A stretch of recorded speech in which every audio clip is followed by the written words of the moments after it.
Hi, my name is Brian P. I'm currently an artist and teacher working in Los Angeles. Today I'd love to show you how to make one of these paper mache planners. With these planners, I was really inspired by the idea of goals and how, just like a goal, a seed can bloom and blossom if we nurture it. This project is also really handy because you can really make it with anything you find at home. So if you're interested in finding out how to make one of these planners, then stay tuned.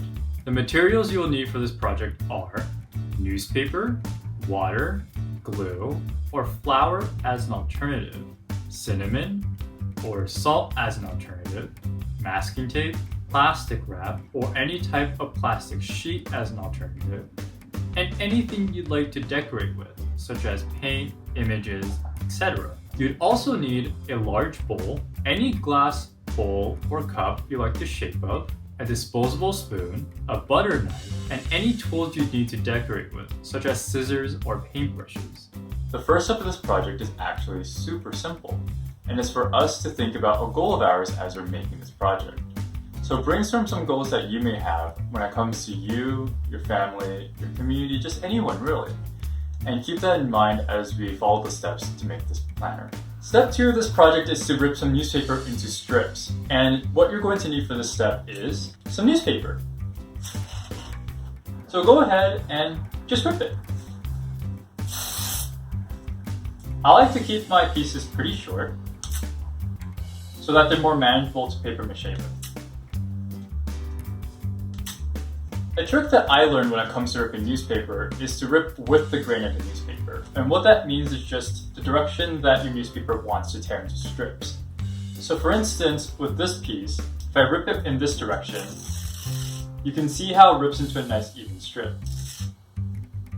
But if I turn the piece and rip it in the opposite direction, it tears into a chunk. So go ahead, experiment with your newspaper and try to find the grain line, and then rip around 50 to 100 strips of newspaper. So you first want to go ahead and pour some water into your bowl. Then you want to get your glue and add the same amount.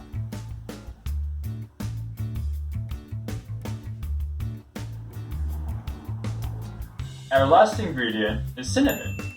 And you may be wondering why we're even adding cinnamon. And that's because cinnamon will prevent our planners from growing mold. So go ahead and add a dash of your cinnamon.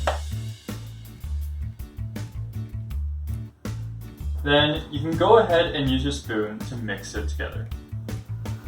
Once you finish making your paste, we can move on to the next step, and that's making what I'm calling a former. And that's just the mold that we're going to be building our paper mache planners on top of. So what I like to do is to have my jar here face down. Then I grab my plastic wrap, or any type of plastic, and I wrap it around so that it's well covered. Then I tuck all the edges on the inside.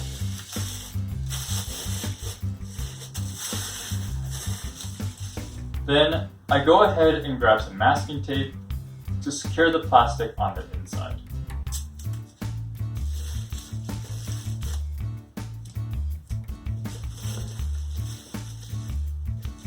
And this is what your final former should look like.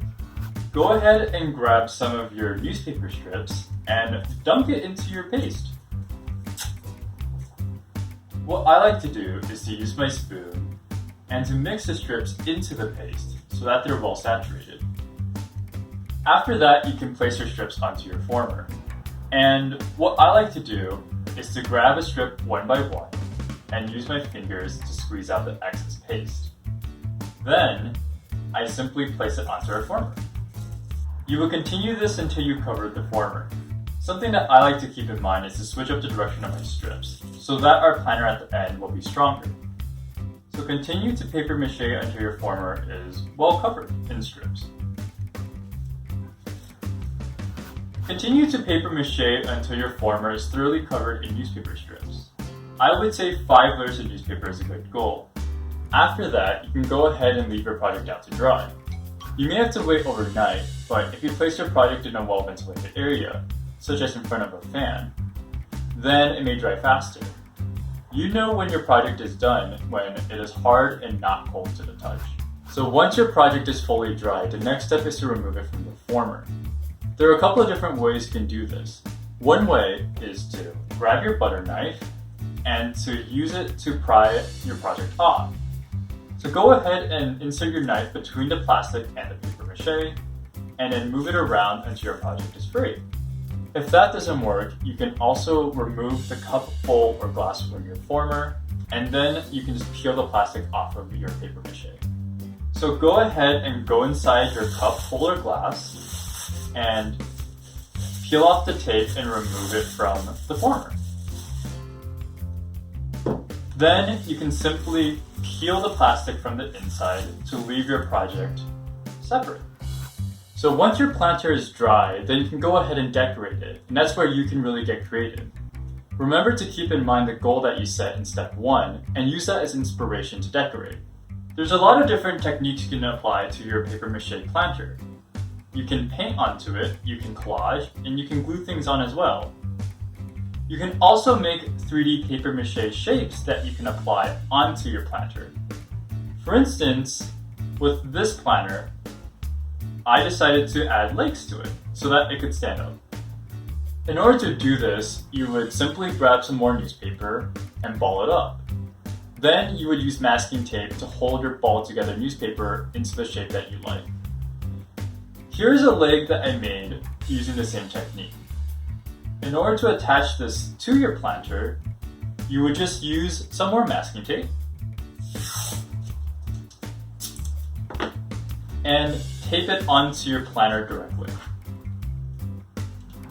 The last step would be to cover your entire planter in another layer of paper mache so that your 3D shape looks well blended in. So once your surface decorations are dry, you're done with the project. My last step for you is to grab some seeds and to plant them into your planters. This project for me really represents what our goals can be like.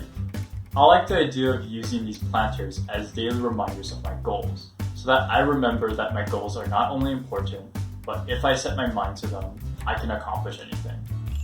If you follow along with this video and made your own planters, we'd love to see what you made. Use the hashtag UCLAVAPA, that's UCLAVAPAE, to tag us online. If you haven't made one, good luck and make sure to share it with us. And all the best, and see you in the next project.